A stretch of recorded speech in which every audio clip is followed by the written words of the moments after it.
Here now, Karol Markowicz, columnist at the New York Post. Karol, I can't say anything without cursing, so just your reaction to that from Tony Fauci. So I don't know what's more offensive, Anthony Fauci saying that he is science or referring to himself in third person. Both are super irritating.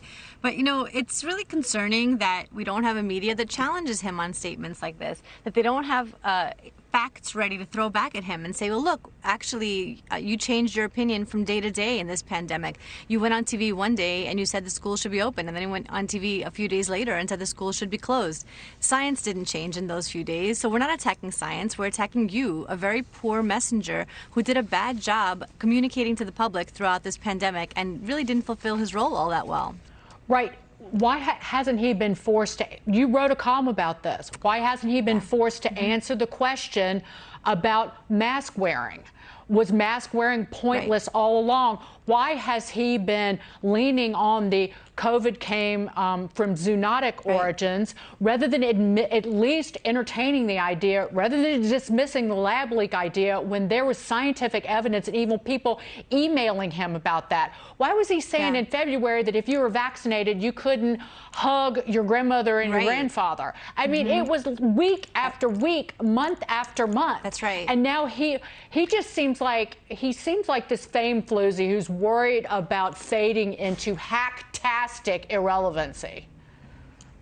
Right, absolutely. And again, I don't think you need to hate Fauci in order to say he just did a bad job here and that he got really into being on TV and being applauded by the liberal media, and he really doesn't want to get off the stage. The comment that you made about where he said that even after you're vaccinated, you won't be able to do so many things. You won't be able to go to restaurants. You won't be able to go into crowded areas. You won't be able to, hug your grandparents or whatever. All of that really had an effect. People might have not gotten vaccines because he said that nothing would change. And I think, again, if we're looking at what kind of job he did, the foremost expert on COVID in our country kind of, making people not want to get the vaccine is a giant issue. And I don't think you need to be anti-Fauci to say that. You need just to say that he didn't do that great a job. And that comment about, and I was paraphrasing, I am Fauci and I am science. The implication is that if you attack Tony Fauci, it's an attack on science. But what about attacks on all the other doctors who came out with relevant guidance or relevant research? How is that not an attack on science? And like Dr. Marty Makary, for example, he was talking about herd immunity for months and months and months. And we should, as a nation, if everybody's scientific opinion and guidance was being taken into consideration, we should be wide open, and the kids should have been back in school last year.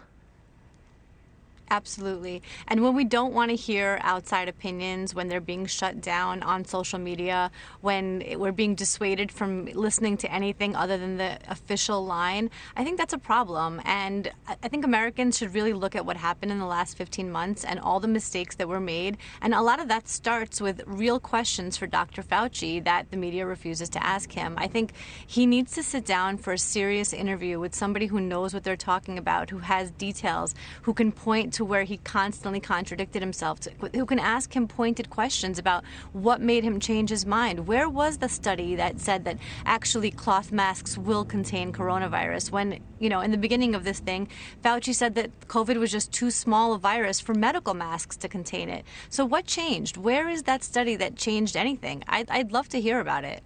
And he's been on TV, it felt like, every day or thereabouts for the last year and a half.